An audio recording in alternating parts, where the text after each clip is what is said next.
Mesdames et messieurs, bonsoir et bienvenue au journal. Vous êtes sur Spectrum Télévision. À la une de l'actualité de ce lundi 6 juillet 2020, crise sociopolitique dans les régions du nord-ouest et du sud-ouest. Il n'y a pas eu de négociation entre le gouvernement et les leaders séparatistes. Dans un communiqué dont vous aurez lecture dans ce journal, René-Emmanuel Sadi, le ministre de la Communication, relève que le gouvernement est ouvert aux différents contacts, initiatives et propositions allant dans le sens du dialogue pour la résolution de cette crise dans le respect de l'unité nationale et de l'intégrité territoriale du Cameroun. Assemblée nationale, le chômage des jeunes préoccupe les parlementaires.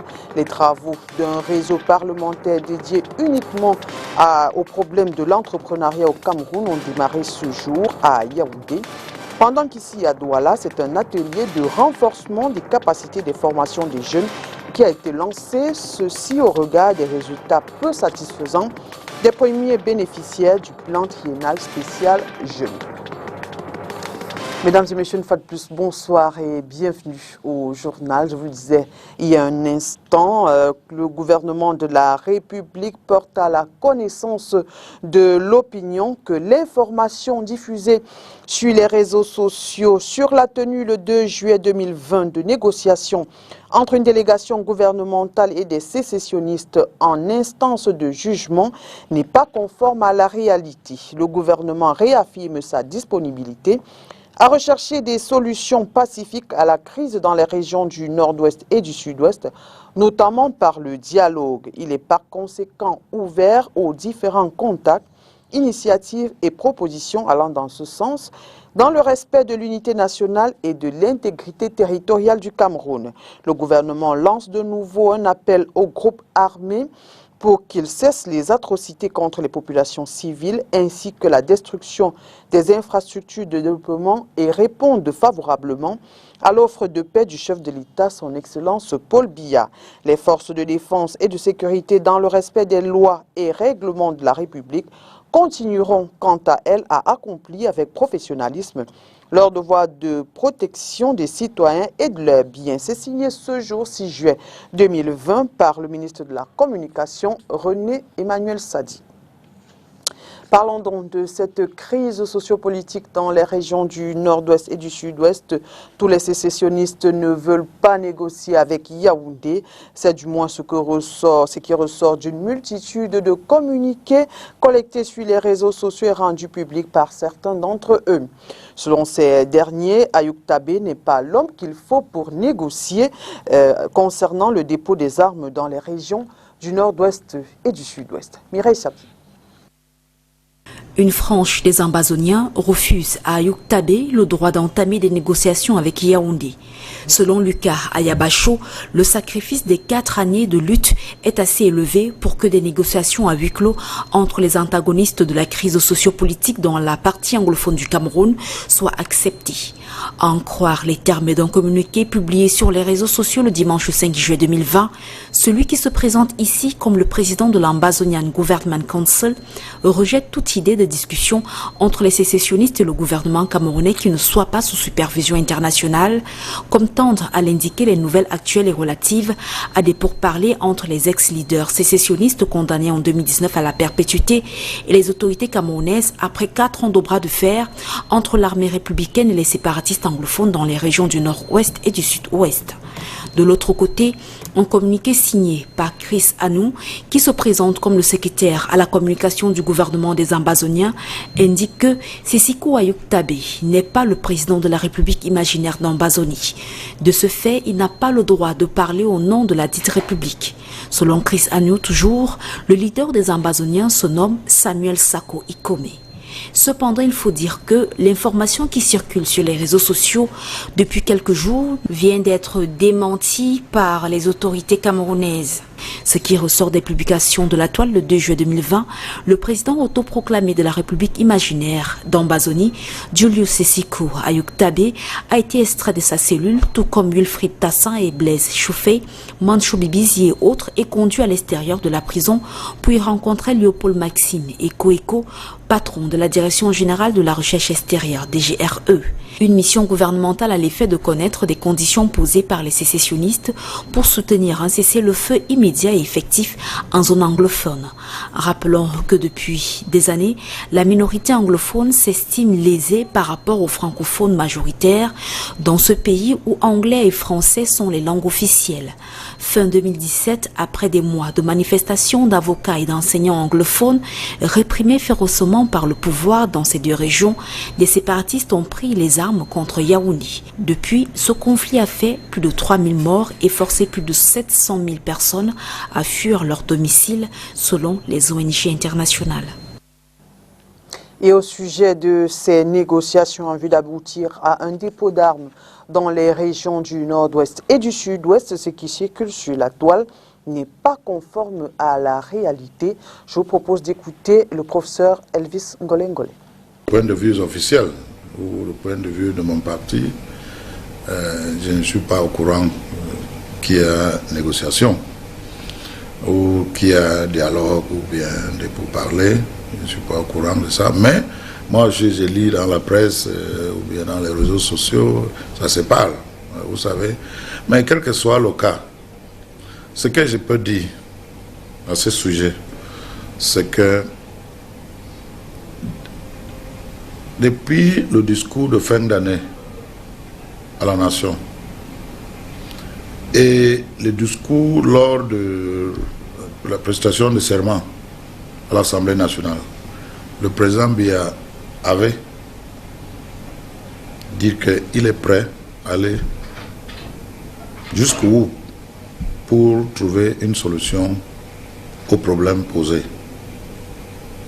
C'est-à-dire que la main tendue du président Paul Biya, c'est une main tendue qui est une main tendue pour la paix, pour une solution ou la résolution à ces problèmes. Et nous savons très bien que le président Biya a dit toujours que son option préférée, c'est le dialogue républicain. Il est toujours ouvert, il est toujours prêt pour qu'une solution soit trouvée. Et selon le sociologue Claude Abbé, s'il y avait négociation entre le gouvernement camerounais et les leaders séparatistes, celui-ci s'annoncerait difficile au regard des contestations observées du côté des séparatistes. Pour lui, il faut libérer Ayoub Tabé et compagnie afin d'avoir une négociation fructueuse pouvant conduire au dépôt des armes. Olivier Bouzik. Pour l'heure, l'ouverture de ces négociations n'a pas encore été officiellement confirmée par le gouvernement camerounais. Par contre, Sisiko Ayoub Tabé, l'un des leaders séparatistes, a annoncé dans un communiqué diffusé vendredi dernier sur les réseaux sociaux avoir rencontré avec 9 autres de ses co-détenus des émissaires du gouvernement en vue de discuter d'un cessez-le-feu dans le Cameroun anglophone, selon une recommandation des Nations Unies. Une rencontre aux allures controversées à en croire ce sociologue. À partir du moment où ces leaders restent encore incarcérés, est-ce que on peut véritablement parler d'une négociation au sens propre de ce terme-là? Est-ce qu'il n'aurait pas été, de ce point de vue-là, utile qu'au préalable, ces gens-là soient élargis pour que cette négociation prenne donc véritablement le sens qu'on entend par négociation, au sens d'un échange horizontal entre des acteurs pouvant négocier en toute sincérité. Si les contours de cette négociation restent à déterminer, plusieurs leaders séparatistes l'ont déjà rejeté. Pour cause, ils contestent la légitimité de Sisiko Ayoub Tabé à discuter avec le pouvoir au nom des sécessionnistes. Ce factionnalisme-là montre qu'il y a des courants qui sont divers. Et la diversité de ces courants-là indique également la difficulté qui existe au sein du mouvement sécessionniste pour arriver à parler d'une seule voix. Il y a des radicaux, des extrémistes dans tout type de mouvement de cette nature-là, et que ça peut être aussi quatrièmement une manière pour eux de lever les enchères pour obtenir davantage de la part du gouvernement, connaissant la situation de M. Ayoub Tabé tout à fait compliqué. Cette négociation vise en effet à trouver un terrain d'entente pour un arrêt des violences dans le Nozo. Mais le sociologue est dubitatif quant à l'atteinte de cet objectif au regard de la tournure des pourparlers.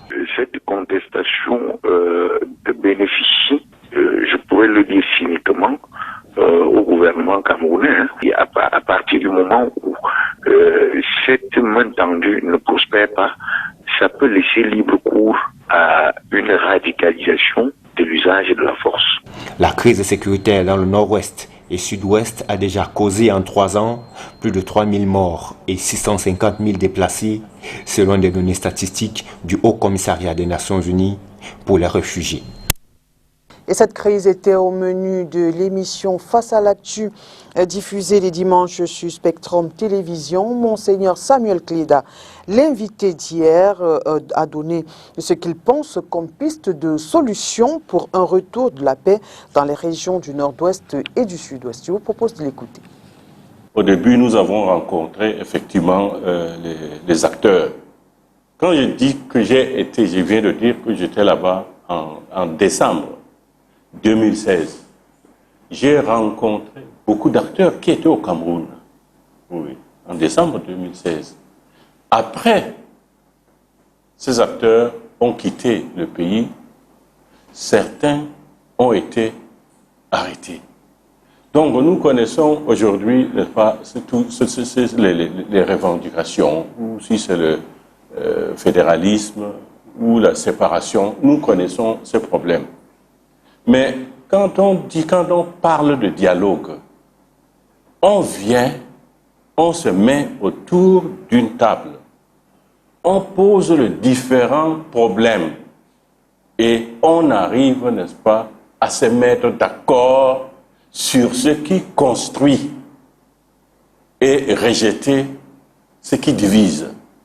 Mais s'ils ont des exigences, mais l'État aussi de son côté a des exigences. Mais le tout, c'est de s'asseoir. Et c'est en dialoguant, qu'en dialoguant, qu'on arrive à des solutions concrètes. C'est dans ce sens-là. Mais on ne peut pas dire que, ok, tel groupe a telle revendication, tel groupe a telle autre revendication, donc nous ne pouvons pas nous mettre ensemble, nous asseoir pour parler. Mais quand on dit dialogue, ça veut dire qu'on s'assoit, on analyse et on retient ce qui est possible. On retient ce qui permet de construire la paix. Que cela. Le chômage des jeunes sans cesse croissant inquiète les parlementaires. Suite à l'intégration difficile des jeunes dans le monde du travail, l'Assemblée nationale vient de créer un réseau parlementaire dédié uniquement aux problèmes de l'entrepreneuriat au Cameroun. Les travaux de ce réseau ont démarré ce matin afin de trouver des voies et moyens pour aider les jeunes à s'auto-employer. Olivier Bouzik. Selon les experts, le principal problème du marché du travail au Cameroun est le sous-emploi. Il touche principalement les jeunes dont la tranche d'âge varie entre 15 et 34 ans, avec un taux de chômage global évalué à 15,5%. Le problème était au centre des échanges entre parlementaires ce matin. Pour l'essentiel, on peut dire que cet emploi, si on regarde les chiffres, c'est essentiellement le secteur informel et puis le gouvernement. Mais ce n'est pas la tâche du gouvernement de fournir de l'emploi à tous les Camerounais. Non seulement ce n'est pas l'objectif, mais ce n'est même pas possible. Sauf que plusieurs jeunes ayant réussi à s'auto-employer finissent par capituler, par défaut de financement et autres subventions, ajoutez à cela les charges fiscales, parfois insoutenables. Si vous n'avez personne qui a des ressources pour les mettre à la disposition d'autres personnes, vous voulez quoi? On a renforcé les mesures prudentielles et maintenant chaque banque est extrêmement prudente. À cause de ça, on a ouvert la bourse qui ne marche pratiquement pas. Les parlementaires pensent en effet que les députés sont en mesure de jouer un rôle important dans ce challenge afin de dynamiser l'entrepreneuriat et l'auto-emploi des jeunes. Ils sont en contact des populations, ils sont en contact, au contact des entreprises, ils sont en contact avec tout ce qui peut contribuer à faire en sorte qu'il y ait une conscience claire de la responsabilité des uns et des autres pour que ce problème, ce défi de l'emploi, qui est un défi national, qui est un défi transversal, soit adressé de la meilleure manière possible. Et c'est le rôle de ces réseaux qui vient d'être créé par le président de l'Assemblée nationale. Ces débats devront aboutir à l'adoption des recommandations sur les plans légal et structurels pour faire fléchir la courbe du chômage des jeunes au Cameroun. Les résultats mitigés des premiers bénéficiaires du plan triennal spécial jeunes ont poussé à l'organisation d'un atelier de renforcement des capacités des formateurs de jeunes. Réarmement moral, civique, entrepreneurial et socio-économique sont les thèmes au centre de ce séminaire régional lancé ce 6 juillet 2020 ici à Douala. Inès Pangan.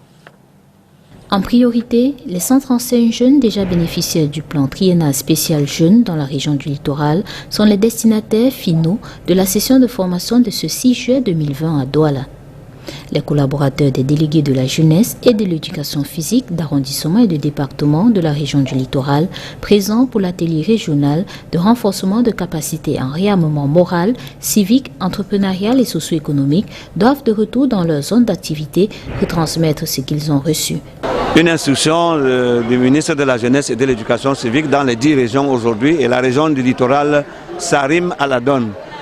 Il s'agit en fait de préparer tous ceux qui vont accompagner les jeunes dans la mise en œuvre du plan triennal spécial jeunes en phase d'accélération. L'opportunité d'un tel atelier est motivée par les résultats mitigés des premiers bénéficiaires du plan triennal spécial jeunes et même d'autres programmes du gouvernement à l'endroit des jeunes. Entre autres, ceux qui ont mal géré les financements reçus et certains allant même jusqu'à vendre le matériel à eux donné.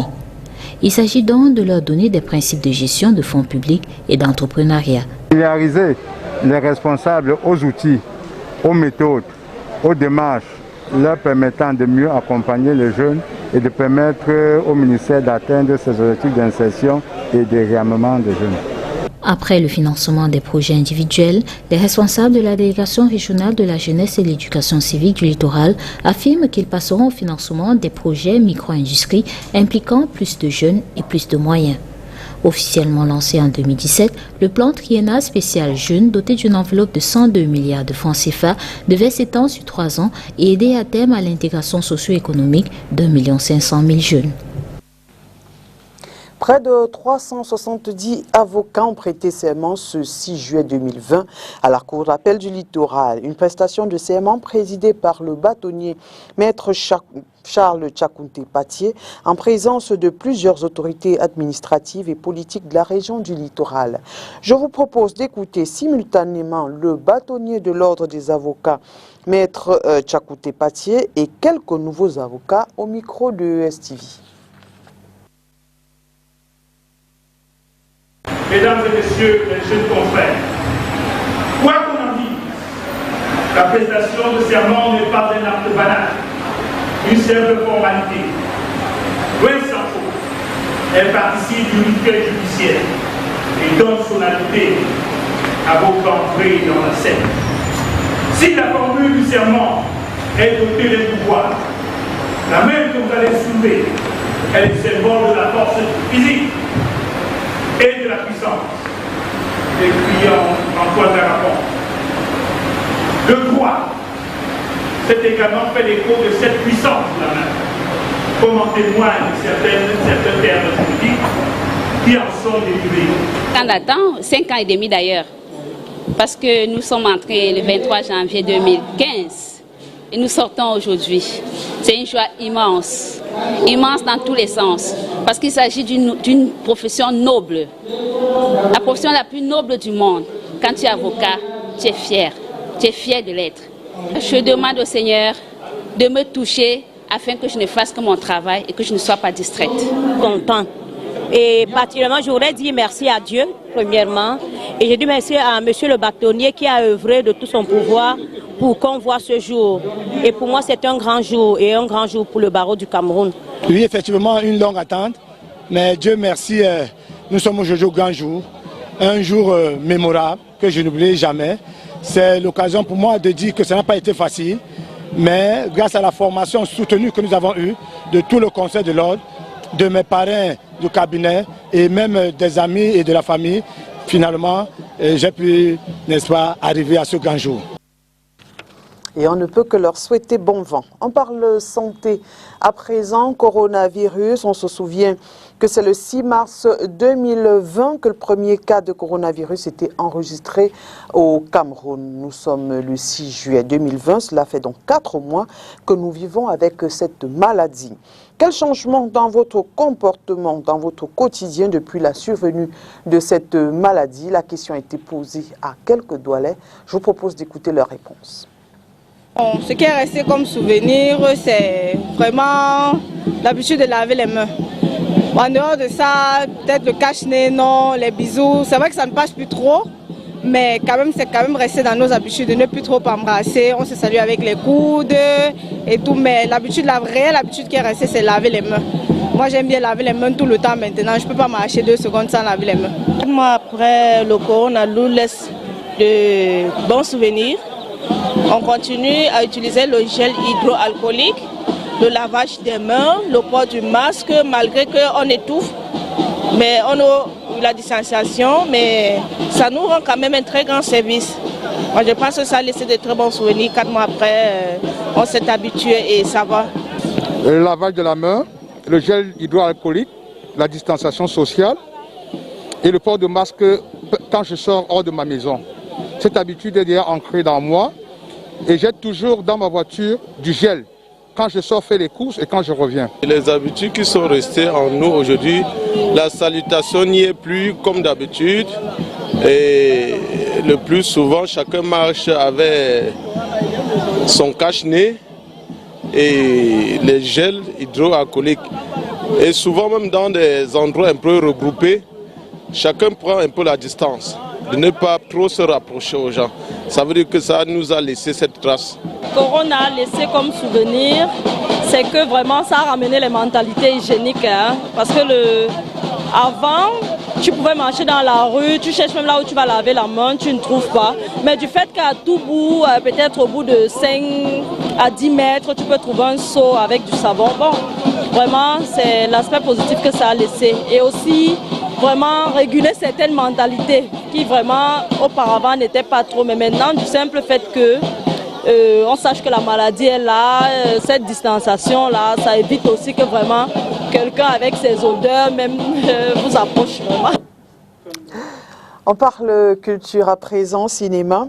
La 24e édition du Festival du cinéma africain Écran Noir, prévue pour ce mois de juillet, a été reportée pour le mois d'octobre et novembre prochain.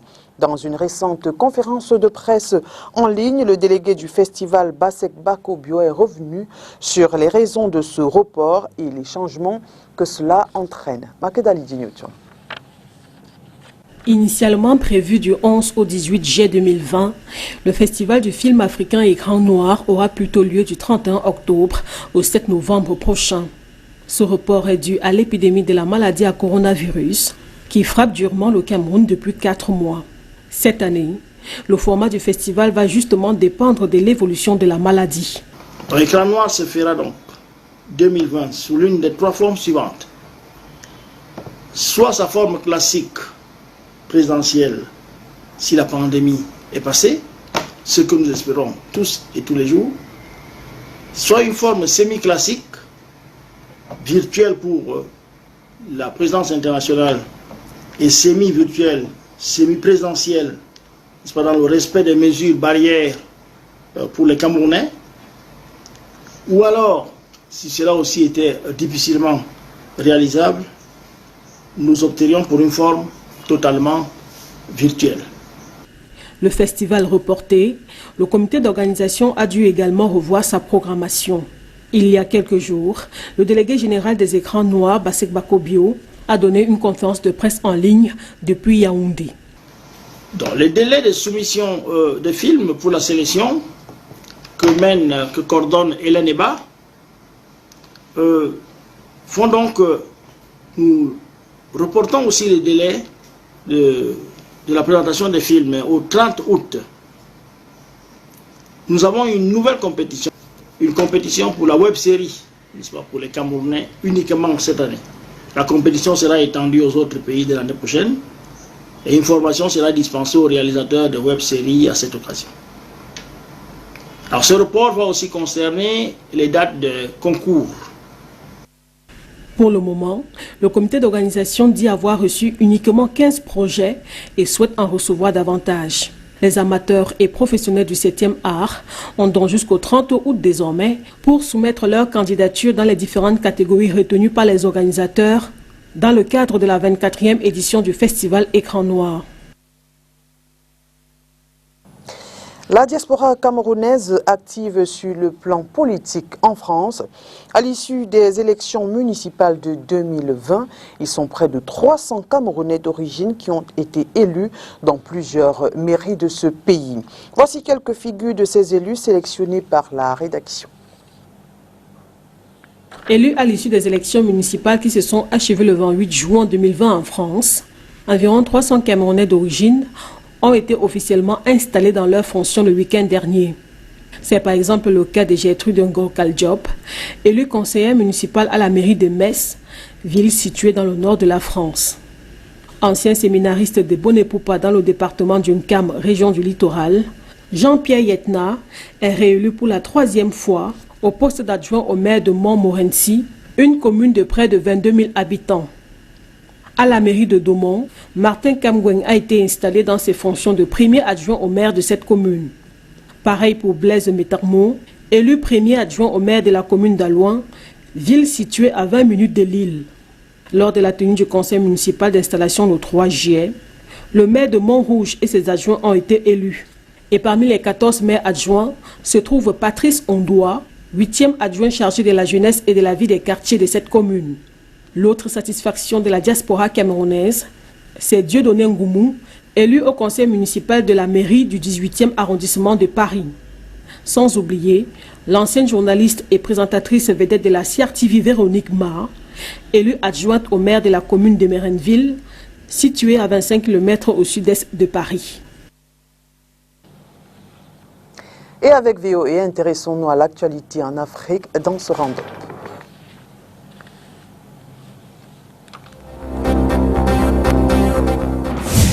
Au Malawi, le nouveau président Lazarus Chakwera a appelé ses compatriotes au sacrifice pour relever le pays. C'était lors d'une cérémonie d'investiture réduite à la portion congrue pour cause de coronavirus. Lazarus Chakwera, 65 ans, ancien pasteur évangéliste, a remporté l'élection du 23 juin avec 58,57% des suffrages. En RDC, 6 soldats et 2 civils ont été tués et 9 personnes ont été blessées vendredi dans l'attaque d'une position militaire dans l'est du pays. L'armée accuse une coalition de 3 groupes armés actifs dans la région de Fizi, Mwenga et Uvira d'avoir mené cette attaque. En Éthiopie, 5 hauts responsables d'un des principaux partis d'opposition Oromo, l'ethnie la plus importante d'Éthiopie, ont été arrêtés depuis les violences qui ont fait 166 morts la semaine dernière. Ces violences ont été déclenchées par le meurtre du très populaire chanteur Ashalu Ondessa. Au Kenya, le trafic aérien à l'intérieur et vers l'extérieur reprendra de manière effective le 1er août prochain. L'annonce a été faite aujourd'hui par le président Uhuru Kenyatta lors d'un discours à la télévision nationale. Cette reprise de vol se fait dans le cadre d'une levée progressive de mesures de lutte contre la pandémie de coronavirus.